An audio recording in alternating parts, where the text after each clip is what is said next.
ICC নারী টি-20 বিশ্বকাপ বাছাই পর্বে উঠছে বাংলাদেশ। সুপার সিক্সে থাইল্যান্ডকে ৩৯ রানে হারিয়ে মূল পর্ব নিশ্চিত করল জ্যোতি মারুফারা। আন্তর্জাতিক অভিজ্ঞতা সম্পন্ন কাউকেই ভবিষ্যতে বাংলাদেশ ফুটবল দলের কোচ করা উচিত, মন্তব্য সাবেকদের। হুট করে নয়, কাবরেরাকে নিয়ে আলোচনা করে সিদ্ধান্তের পরামর্শ। এবং চ্যাম্পিয়ন্স লিগের গ্রুপ পর্বে আজ ১৮ ম্যাচ। লিসবনে গুরু শিষ্যের লড়াইয়ে মুখোমুখি Real Benfica. Do or die match মারিনিওর, কোপেনহেগেনের প্রতিপক্ষ বার্সেলোনা।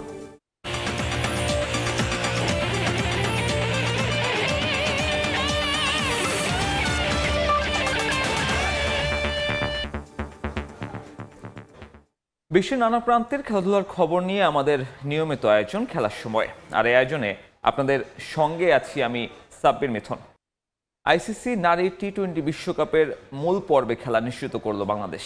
সুপার সিক্সে থাইল্যান্ডকে ৩৯ রানে হারিয়ে হ্যাট্রিক জয় পেল জ্যোতি বাহিনী।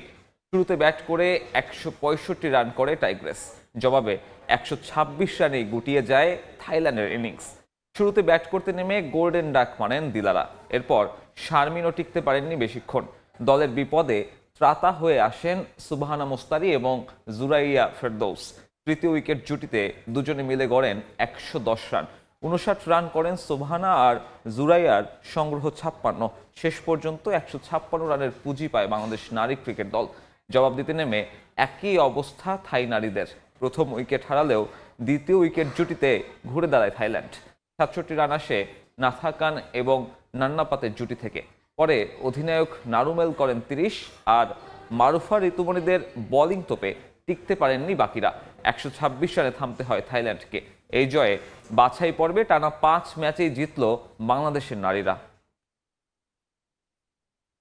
বিশ্বের ফ্রাঞ্চাইজি ক্রিকেট লিগগুলোর মধ্যে সবচেয়ে বাজে বিপিএল। ব্রিটিশ ম্যাগাজিন দ্য ক্রিকেটারের র্যাঙ্কিংয়ে ৩টি মানদণ্ডের দুটিতেই বাংলাদেশ প্রিমিয়ার লিগকে একেবারে তলানিতে রাখা হয়েছে, আর তালিকার শীর্ষে রাখা হয়েছে আইপিএলকে। বিপিএল অনেকেই ডাকেন বিতর্ক প্রিমিয়ার লিগ। প্রতিবারই এই ফ্র্যাঞ্চাইজি আসর ঘিরে থাকে বিতর্ক। আতশবাজির ঝলকানির নিচটা আধারে ঘেরা। এবার ফাইনালের আয়োজনে নজর কাড়লেও একেবারে বিতর্কমুক্ত থাকতে পারেনি। ম্যাচ ফিক্সিং এর অভিযোগ, পারিশ্রমিক সংকট, অব্যবস্থাপনা, প্রায় প্রতি মৌসুমে কোনো না কোনো বিতর্কে জড়িয়ে পড়ে বিপিএল।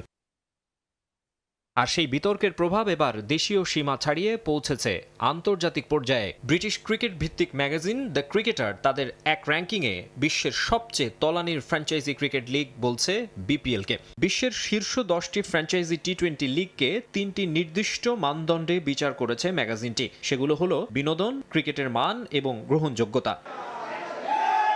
এই 3টি মানদণ্ডের মধ্যে দুটিতেই বিপিএল এর অবস্থান সবচেয়ে নিচে। কেবলমাত্র গ্রহণযোগ্যতার ক্ষেত্রে বিপিএল এর নিচে রয়েছে সংযুক্ত আরব আমিরাতের আইএল টি-20।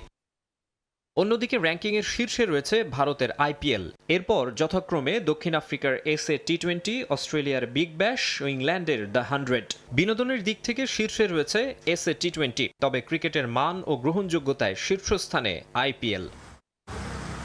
দ্য ক্রিকেটার তাদের বিশ্লেষণে স্পষ্টভাবে উল্লেখ করেছে, লঙ্কান প্রিমিয়ার লিগ এবং বিপিএল এর তলানিতে থাকার প্রধান কারণ আর্থিক অনিয়ম ও দুর্নীতি। ম্যাগাজিনটির মতে এই দুই লিগেই রয়েছে ফ্র্যাঞ্চাইজি মালিকানায় ঘন ঘন পরিবর্তন, দীর্ঘমেয়াদী পরিকল্পনার অভাব এবং ক্যালেন্ডারে অস্থিতিশীলতা।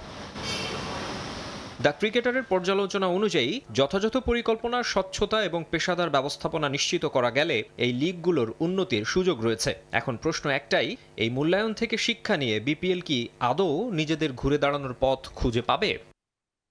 মাকসুম আলম খান, সময় সংবাদ। এবারে টি-20 বিশ্বকাপ নিয়ে বিতর্কের শেষ নেই, আর এই বিতর্কের সূত্রপাত হয় মোস্তাফিজুর রহমানের কেকেআরের খেলা নিয়ে। সেই বিতর্কের রেশ শুধু 22 গজেই থেমে থাকেনি, গড়িয়েছে ভূ রাজনীতিতেও। এবার কলকাতার দর্শকরা বলছেন মোস্তাফিজের সঙ্গে হয়েছে অন্যায়। বিশ্বকাপে বাংলাদেশ দলের খেলা মিস করবেন তারা। ক্রিকেটের সঙ্গে রাজনীতি মেলানোর সমালোচনাও করেছেন পশ্চিমবঙ্গের বিভিন্ন অঙ্গনের মানুষ।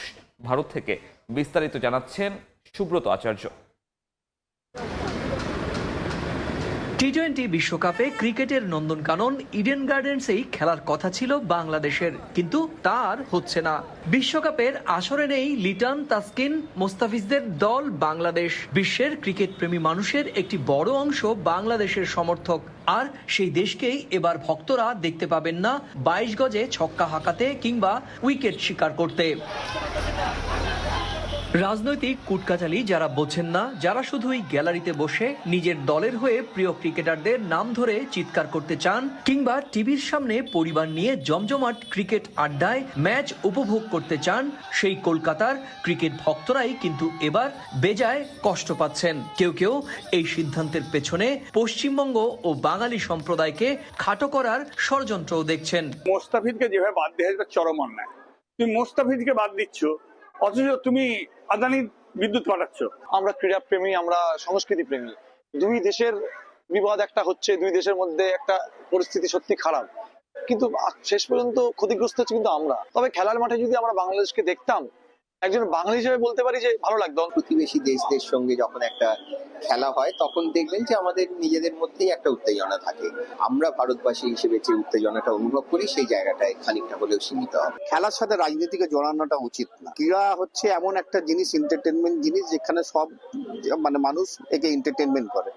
আর এটা যদি ওরা আসছে না, তো এটা আমাদেরই খারাপ একটা ব্যাপার আছে। বাঙালি হিসেবে, ক্রিকেট প্রেমী হিসেবে দুঃখের বা একটা হতাশাজনক যে বাংলাদেশ নেই। বাংলাদেশ কতটা ভালো খেলতো, কতটা ভালো খেলে বা কতটা খেলবে সেটা পরের প্রশ্ন, কিন্তু আমরা তো বাঙালি। একজন সাধারণ ক্রিকেট প্রেমী হিসেবে এটা খারাপ লাগা তো আছে। তবে অনেকেই মনে করেন ক্রিকেটের মাঠের এই লড়াই সরকারে শুরু হলেও এক সময় দুই দেশের সাধারণ মানুষের চাপেই আবার পরিস্থিতি স্বাভাবিক হতে বাধ্য। পারস্পরিক বিভিন্ন এগুলো কূটনৈতিক সম্পর্ক, বিভিন্ন রাজনৈতিক পদক্ষেপ, অবস্থান আছে, সব ঠিক হয়ে যাবে, ঠিক হবে। এখন একটা টালমাটাল খারাপ ব্যাট প্যাচ আছে। বাংলাদেশিন বিশ্বকাপে সূচি এগিয়ে এলো, নতুন করে শুরু হয়েছে আরেক বিতর্ক, পাকিস্তান আদৌ খেলবে কি খেলবে না। এর আগে আইপিএল এর জন্য কলকাতা নাইট রাইডার্স নিলামে নিলেও বিসিসিআই এর দেয়া বিশেষ কারণে বাংলাদেশের ক্রিকেটার মুস্তাফিজুর রহমানকে দল থেকে বাদ দেয়া হয়। মুস্তাফিজুর রহমানকে কলকাতায় খেলতে না দেওয়ার জন্য কিছু ধর্মীয় সংগঠনের পক্ষ থেকে টিভি টক শোতে হুমকি দেওয়ার কথাও শোনা গিয়েছিল। সেই বিশেষ কারণ যে বাংলাদেশের ক্রিকেটারদের নিরাপত্তা, তা বুঝতে আর অসুবিধা হয়নি বাংলাদেশ ক্রিকেট বোর্ডের।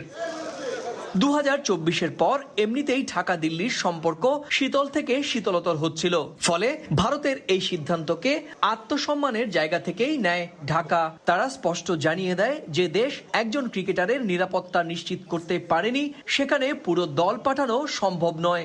শ্রীলঙ্কার মাটিতে খেলার সুযোগ চেয়ে আইসিসির কাছে আবেদন জানালেও শেষ পর্যন্ত সেই আবেদন ভোটে খারিজ হয়ে যায়। সুব্রত আচার্য, সময় সংবাদ, ভারত। দেশের ফুটবলের খবর। বাংলাদেশের পরবর্তী কোচ নিয়োগের ক্ষেত্রে জাতীয় দলে কাজ করার অভিজ্ঞতা সম্পন্ন কোচ নিয়োগের পরামর্শ সাবেক ফুটবলার জুলফিকার মাহমুদ মিন্টুর। তবে আলোচনার প্রেক্ষিতে হাভিয়ার কাবরেরার বিষয়ে সিদ্ধান্ত নেওয়া উচিত বলে মনে করেন ফুটবল দলের সাবেক অধিনায়ক আমিনুল হক। ফুটবলে দারুণ একটা বছর পার করার পর নতুন মিশন নিয়ে বছর শুরু করতে যাচ্ছে বাংলাদেশ। সিঙ্গাপুরের বিপক্ষে ম্যাচের আগে ভিয়েতনামের বিপক্ষে নিজেদের ঝালিয়ে নিবে হাভিয়ার কাবরেরা দল। এর পরের লক্ষ্য সাফের শিরোপা জয়। তাই সিঙ্গাপুরের বিপক্ষে ম্যাচকে সাফের প্রস্তুতি হিসেবে দেখছেন সাবেক ফুটবলার জুলফিকার মাহমুদ মিন্টু। সঙ্গে ফিফা উইন্ডোর বাইরে র্যাঙ্কিংয়ে এগিয়ে থাকা দলের সঙ্গে ম্যাচ আয়োজনের পরামর্শ তার। হামজার আসার ক্ষেত্রে কোনো প্রতিবন্ধকতা আমি দেখছি না, মানে আনটিল আনলেস যে ও কোনো ধরনের, আল্লাহ মাফ করুক, যে কোনো ইনজুরিতে না পড়ে, তাহলে Hamza will be available, Shamit Som available, even Fahamedul will be available. So অন্য যারা আছে ইভেনচুয়ালি যে সমস্ত মানে অরিজিন প্লেয়ারদেরকে আমরা টার্গেট করতেছি অ্যাকচুয়ালি, যে তাদেরকে আমরা ভবিষ্যতে বাংলাদেশ দলের হয়ে খেলাবো, সুতরাং সেই প্লেয়ারদের যদি অ্যাভেলেবিলিটিগুলো হয় তাহলে আমি মনে করি যে ডেফিনেটলি বাংলাদেশের বেশ ভালো সম্ভাবনা রয়েছে। আপনার যে বেটার লেভেলের সঙ্গে কম্পিট করতে চান অলওয়েজ আপনাকে আপনার চেয়ে বেটার টিমের সঙ্গে খেলতে হবে। সিঙ্গাপুরের বিপক্ষে ম্যাচ দিয়েই শেষ হচ্ছে হেড কোচ হাভিয়ার কাবরেরার চুক্তির মেয়াদ, যদিও তাকে নিয়ে এখনো কোনো সিদ্ধান্ত নেয়নি বাফুফে। তবে পরবর্তী কোচ নিয়োগের ক্ষেত্রে জাতীয় দলে কাজ করার অভিজ্ঞতাকে গুরুত্ব দেওয়ার পক্ষে মিন্টু। এদিকে কাবরেরার থাকা না থাকা নিয়ে নানা সমালোচনা হলেও আলোচনার মাধ্যমে সিদ্ধান্ত নেওয়ার পক্ষে জাতীয় দলের সাবেক অধিনায়ক আমিনুল হক। এমন একজন কোচ চুজ করতে হবে যার কিনা ন্যাশনাল টিমে কাজ করার এক্সপিরিয়েন্স আছে, এবং সাব কন্টিনেন্টে কাজ করার এক্সপিরিয়েন্স যদি থাকে তাহলে এটা আরও বেটার হবে। কেন? আপনি ক্লাব টিমের কোচ এবং ন্যাশনাল টিমের কোচের মধ্যে কিন্তু অনেক ডিফারেন্স থাকে। বর্তমান যে পুরুষ ফুটবল টিমের যিনি কোচ রয়েছেন তিনি দীর্ঘদিন ধরে ফুটবল টিমের সাথে কাজ করছেন, এবং মাঝখানে একটি অলরেডি কথা উঠেছিল যে কোচকে সরিয়ে দেওয়ার বিষয় নিয়ে। বাট আমার কাছে মনে হয় যে এখানে ফুটবল ফেডারেশন রয়েছে, আমাদের খেলোয়াড়রা রয়েছে, আমাদের ফুটবলের সংশ্লিষ্ট আপনারা যারা ক্রীড়া সাংবাদিক রয়েছেন, ইভেন দো আমাদের যারা ক্রীড়া সংগঠক রয়েছে, আমরা সকলেই কিন্তু আলোচনা ভিত্তিতে আমরা হয়তো এই সিদ্ধান্তটি নিলে ভালো হবে। সিঙ্গাপুরের ম্যাচ সামনে রেখে 20 মার্চ ক্যাম্প শুরু করবে বাংলাদেশ ফুটবল দল। রিফাতুল ইসলাম মিরন, সময় সংবাদ, ঢাকা। এবারে চ্যাম্পিয়ন্স লিগ প্রসঙ্গ। আজ রাতে চ্যাম্পিয়ন্স লিগে বসছে ফুটবল ম্যাচের পসরা। গ্রুপ পর্বের শেষ দিন হওয়ায় মোট 18টি ম্যাচ হবে একই সময়। রাতে ভিন্ন ম্যাচে মাঠে নামছে বার্সেলোনা এবং রিয়াল মাদ্রিদ। কাতালোনিয়ানদের প্রতিপক্ষ কোপেনহেগেন, আর রিয়াল মাদ্রিদ লড়বে হোসে মরিনিওর বেনফিকার বিপক্ষে। দুটো ম্যাচই শুরু হবে রাত 2টায়। লিসবনের বুধবারের রাতটা একটু বেশি বিশেষ। রিয়াল মাদ্রিদ ডাগআউটে অভিষেক হওয়া আলভারো আরবেলোয়া আর প্রতিপক্ষ বেঞ্চে তার সাবেক গুরু হোসে মরিনিও। জাবি আলোনসো বরখাস্ত হওয়ার মাত্র 2 সপ্তাহের মাথায় আরবেলোয়ার সামনে এখন পাহাড় সমচাপ, যার কারণ একজন Mourinho, the special one. Benfica অবশ্য নিজেও যে স্বস্তিতে আছে তা কিন্তু নয়। 2 জয় আর 5 পরাজয়ে তাদের ঝুলিতে আছে কেবল 6 পয়েন্ট। সেরা 24-এ থাকা অলিম্পিয়াকোসের চেয়ে 2 পয়েন্ট কম। তাই রিয়াল মাদ্রিদের বিপক্ষে ম্যাচ জয়ের কোনো বিকল্প নেই মরিনিওর সামনে। হার বা ড্র তাদের ছিটকে দেবে আসর থেকে।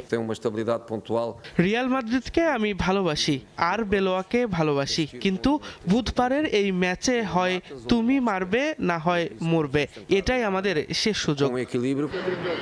15 পয়েন্ট নিয়ে টেবিলের 3-এ থাকা রিয়াল গত ম্যাচে মোনাকোকে বিধ্বস্ত করেছে 6-1 গোলে। তাদের লক্ষ্য শীর্ষ 2-এ থাকা বায়ার্ন এবং আর্সেনালের সঙ্গে ব্যবধান কমানো। তাই চিরাচরিত আক্রমণাত্মক ফুটবলই দেখা যাবে লিসবনে। জিতে গেলে সরাসরি শীর্ষ 8-এ চলে যাবে রিয়াল মাদ্রিদ, তবে ড্র করলেও সুযোগ থাকছে। কিন্তু হেরে গেলে অপেক্ষা করতে হবে অন্য ম্যাচের ফলের জন্য। তাই এত ঝামেলায় না গিয়ে গুরুকে হারিয়েই এগিয়ে যেতে চান আরবেলোয়া। আমি জানি মরিনিও কেমন মানুষ। এই ধরনের ম্যাচে উনি কতটা সিরিয়াস থাকেন এটা আমি জানি। আমার তাই দলের চেয়ে তাকে নিয়ে বেশি ভয়। কিন্তু এই ম্যাচটা আমাদের জন্য গুরুত্বপূর্ণ। আমরা জয় ছাড়া কিছুই ভাবছি না।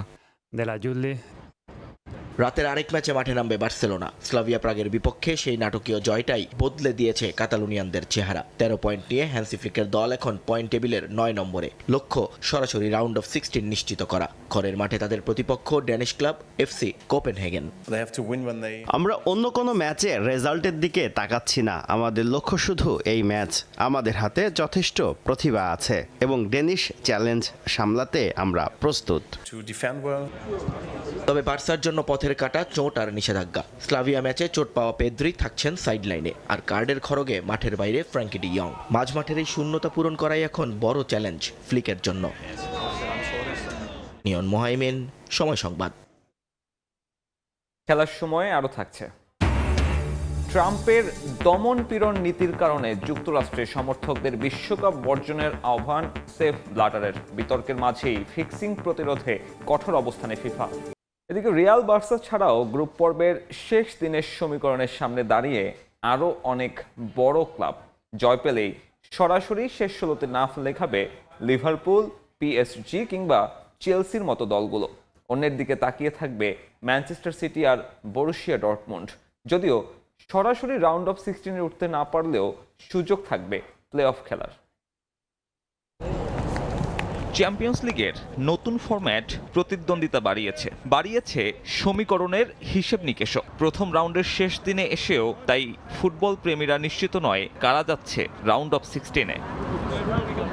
পয়েন্ট টেবিলের শীর্ষ ৮ দল সরাসরি জায়গা করে নেবে পরের রাউন্ডে। ৯ থেকে ২৪ নম্বরে থাকা ক্লাবগুলোর খেলতে হবে হোম অ্যান্ড অ্যাওয়ে প্লে অফে। শুক্রবারে অনুষ্ঠিত হবে ওই প্লে অফের ড্র। এরপর ৮ লেগের ৮ জয়ী দল যুক্ত হবে শেষ ১৬ হিসেবে। তবে প্লে অফের জটিলতায় না ঢুকে ক্লাবগুলোর লক্ষ্য সরাসরি সুপার 16 নিশ্চিত। আর্সেনাল কিংবা বায়ার্ন মিউনিখ বাদে যেখানে খালি মাত্র ৬টি স্পট, লড়াইয়ে আছে অনেকেই, তবে সম্ভাবনা বেশি কাদের। চ্যাম্পিয়ন্স লিগে গত সপ্তাহে হেরে সমীকরণ কঠিন করে ফেলেছে ম্যানচেস্টার সিটি। গালাতাসারাইয়ের বিপক্ষে শুধু জিতলেই হবে না, তাকিয়ে থাকতে হবে টেবিলে এগিয়ে থাকা ক্লাবগুলোর হারের দিকে। গোল ব্যবধান ভালো থাকায় সম্ভাবনা বেশি পেপ গার্দিওলার দলের। শেষ ১০ মিনিটে আমরা ফলাফল দেখব এবং সিদ্ধান্ত নেব গোল ব্যবধান নিয়ে কি করা যায়। আমাদের নিজেদের খেলায় মনোযোগ দিতে হবে, এটাই একমাত্র পথ। আমরা কেবল জয়ের ব্যাপারেই ভাবছি। সিটির মতো অবশ্য হিসেব জটিল নয় লিভারপুল, চেলসি কিংবা টটেনহ্যামের। তাদের দরকার শুধুমাত্র একটা জয়। একই হিসেব ডিফেন্ডিং চ্যাম্পিয়ন পিএসজিরও। সরাসরি পরের রাউন্ডে যেতে লুই এনরিকের দলের সামনে নিউক্যাসল বাধা। লিভারপুলের সামনে কারাবাখ, অ্যানফিল্ডে তাদেরও একটা জয় প্রয়োজন। আফকন শেষে দলটার অনুশীলনে যোগ দিয়েছেন মোহাম্মদ সালাহ, যদিও এ ম্যাচে তাকে নামাবেন কিনা স্লট তা নিশ্চিত নয়। লাস্ট 16-এ যাবার লড়াইয়ে বড় ক্লাবগুলোর মধ্যে সব থেকে পিছিয়ে বরুশিয়া ডর্টমুন্ড। টেবিলের ১৬ নম্বরে অবস্থান জার্মান ক্লাবটির। শেষ দিনেও প্রতিপক্ষ ইন্টার মিলানের মতো হেভিওয়েট ক্লাব। টিকে থাকতে হলে জয় ভিন্ন পথ খোলা নেই। একমাত্র ভরসা খেলাটা হবে সিগন্যাল ইদুনা পার্কে। সাব্বির মিথুন, সময় সংবাদ। সমর্থকদের যুক্তরাষ্ট্রের বিশ্বকাপ বয়কটের আহ্বান জানিয়েছেন ফিফার সাবেক সভাপতি সেপ ব্লাটার। মার্কিন প্রেসিডেন্ট ডোনাল্ড ট্রাম্পের অভিবাসন বিরোধী আগ্রাসী নীতির প্রতিবাদে সমর্থকদের যুক্তরাষ্ট্রে না যাওয়ার অনুরোধ করেছেন তিনি। বিশ্বকাপের আগে সমর্থকদের প্রতি নমনীয় হওয়া তো দূরে থাক, একের পর এক কঠোর আইন জারি করছেন ট্রাম্প। তার এমন সিদ্ধান্তে সবসময় সায় দেয় বর্তমান সভাপতি জিয়ান্নি ইনফ্যান্তিনোরও কড়া সমালোচনা করেছেন ৮৯ বছর বয়সী সাবেক প্রেসিডেন্ট। বিশ্ব ফুটবলের সবচেয়ে বড় উৎসব বিশ্বকাপ সামনে রেখে চলছে প্রস্তুতি। যুক্তরাষ্ট্র, কানাডা ও মেক্সিকোতে হবে ৪৮ দলের বিশ্বকাপ। দম ফেলার ফুরসত নেই ৩ আয়োজক দেশের। তবে মাঠের প্রস্তুতির সঙ্গে মার্কিন প্রেসিডেন্ট ডোনাল্ড ট্রাম্পের একের পর এক বিতর্কিত সিদ্ধান্তেও আলোচনায় ২০২৬ বিশ্বকাপ। ডেনমার্কের স্বায়ত্তশাসিত অঞ্চল গ্রিনল্যান্ড দখল নেয়ার চেষ্টা করছে যুক্তরাষ্ট্র। গ্রিনল্যান্ড ইস্যুতে বিশ্বকাপ বয়কটের বিষয়ে আলোচনা করছে জার্মানি সহ ইউরোপের বেশ কয়েকটি দেশ। এছাড়াও যুক্তরাষ্ট্রে ভ্রমণ নিষেধাজ্ঞা ও অভিবাসন সংক্রান্ত কঠোর নীতিমালা নিয়ে ক্ষুব্ধ প্রতিক্রিয়া জানিয়েছেন বিভিন্ন দেশের সমর্থকরা। বিক্ষোভ দমন করতে গিয়ে মিনোপলিসে আইন শৃঙ্খলা বাহিনীর হাতে নিহতের ঘটনাও হয়েছে। এরই মধ্যে বিশ্বকাপ নিশ্চিত করলেও আফ্রিকার ২ দেশ সেনেগাল ও আইভরি কোস্টের সমর্থকদের যুক্তরাষ্ট্র ভ্রমণে নিষেধাজ্ঞা দিয়েছেন প্রেসিডেন্ট ট্রাম্প। একই সিদ্ধান্ত বহাল রয়েছে হাইতি ও ইরানের ক্ষেত্রেও। এসব দেশের ফুটবলাররা ভিসা পেলেও সমর্থকরা প্রবেশ করতে পারবেন না দেশটিতে। ট্রাম্পের এমন কঠোর নীতির কারণে মাঠের খেলার আগেই সমালোচনায় আয়োজক যুক্তরাষ্ট্র। ট্রাম্পের এমন আচরণের কারণে কদিন আগে সুইজারল্যান্ডের দুর্নীতি বিরোধী আইনজীবী ও সুইস অ্যাটর্নি মার্ক পিয়েত গণমাধ্যমে দেওয়া সাক্ষাৎকারে সমর্থকদের যুক্তরাষ্ট্রে গিয়ে বিশ্বকাপ ফুটবল না দেখার অনুরোধ করেছিলেন। ট্রাম্পের দমন পীড়ন নীতির কারণে সেখানে গিয়ে বিপদে পড়ার চেয়ে ঘরে বসে টিভিতে খেলা দেখাই নিরাপদ বলে জানিয়েছিলেন তিনি। এবার তার সঙ্গে সুর মিলিয়ে সমর্থকদের যুক্তরাষ্ট্রে গিয়ে বিশ্বকাপের ম্যাচ দেখতে নিরুৎসাহিত করেছেন সাবেক president Sepp Blatter. President Donald Trump ও তার প্রশাসনের বিরূপ আচরণের কারণে ব্লাটার বিশ্বকাপ বয়কটের আহ্বান জানিয়েছেন সমর্থকদের। আমার মনে হয় যুক্তরাষ্ট্রে বিশ্বকাপ ফুটবলের ম্যাচ দেখা সমর্থকদের জন্য নিরাপদ হবে না। সমর্থকদের জন্য শুধু একটাই পরামর্শ, যুক্তরাষ্ট্র থেকে দূরত্ব বজায় রাখুন। আমার মনে হয় মার্ক পিয়েথের বিশ্বকাপ নিয়ে প্রশ্ন তোলা যৌক্তিক, তিনি ঠিক কথাই বলেছেন। দুর্নীতির কারণে ২০১৫ সালে ফিফার সভাপতির পদ ছাড়তে হয়েছিল সেপ ব্লাটারকে। এরপর ফুটবলের অভিভাবক সংস্থাটির দায়িত্ব নেন জিয়ান্নি ইনফ্যান্তিনো। তার সঙ্গে ভালো সম্পর্কের কারণেই ট্রাম্প এসব বিষয় দেখেও দেখেন না বলে সমালোচনা করেন ব্লাটার।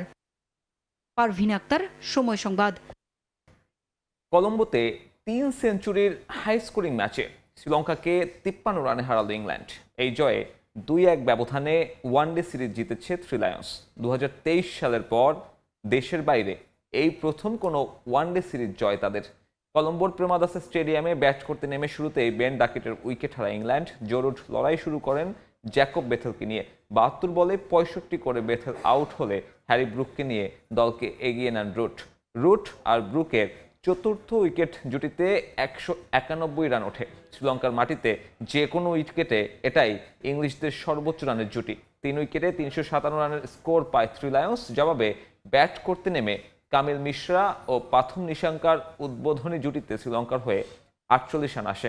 নিশাঙ্কা 25 বলে 50 করলেও ইংলিশ বোলারদের তোপের মুখে পড়ে বড় সংগ্রহ করতে পারেননি অন্যরা। ব্যতিক্রম ছিলেন পাভান রাতানায়েক, তবে তার 121 রানের পরেও জয়ের জন্য যথেষ্ট ছিল না। 53 রান হেরে যায় শ্রীলঙ্কা।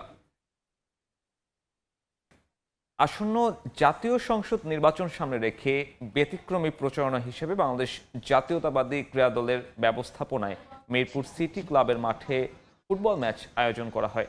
জাতীয়তাবাদী ক্রীড়া দল ও মোহামেডান মাস্টার্স ফুটবল দল অংশ নেয় যেখানে জাহিদ পারভেজ, আলফাস আহমেদ সহ সাবেক এক ঝাঁক তারকা ফুটবলার নেমেছেন। ম্যাচের শুরু থেকেই আক্রমণ পাল্টা আক্রমণে জমে ওঠে লড়াই। যদিও নির্ধারিত সময় কোনো দল গোলের দেখা পায়নি। গোল শূন্য সমতায় ম্যাচ শেষ হলে দুদলকেই চ্যাম্পিয়ন ঘোষণা করা হয়। মৌলভীবাজারে নকআউট পদ্ধতিতে অনুষ্ঠিত হয়েছে গ্রাম বাংলার ঐতিহ্যবাহী কাবাডি ও ভলিবল খেলা। মঙ্গলবার দুপুরে মৌলভীবাজার জেলা প্রশাসন ও মাদকদ্রব্য নিয়ন্ত্রণ অধিদপ্তরের যৌথ আয়োজনে এবং জেলা ক্রীড়া সংস্থার সহায়তায় সরকারি উচ্চ বিদ্যালয় মাঠে কাবাডি ও ভলিবল খেলা অনুষ্ঠিত হয়। দুটি ডিসিপ্লিনে 4টি করে দল অংশ নেয়। নকআউট পদ্ধতির এই খেলায় কাবাডিতে চ্যাম্পিয়ন হয় আজমনি বহুমুখী হাই স্কুল। রানার্স আপ হয় পাওয়ার পার্লস অ্যারেনা। অপরদিকে ভলিবলে চ্যাম্পিয়ন হয়েছে মণিপুরি পোস্ট একাডেমি কমলগঞ্জ, আর রানার্স আপ হয় ভগতপুর ভলিবল একাডেমি দল। খেলা শেষে বিজয়ীদের মাঝে পুরস্কার তুলে দেওয়া হয়।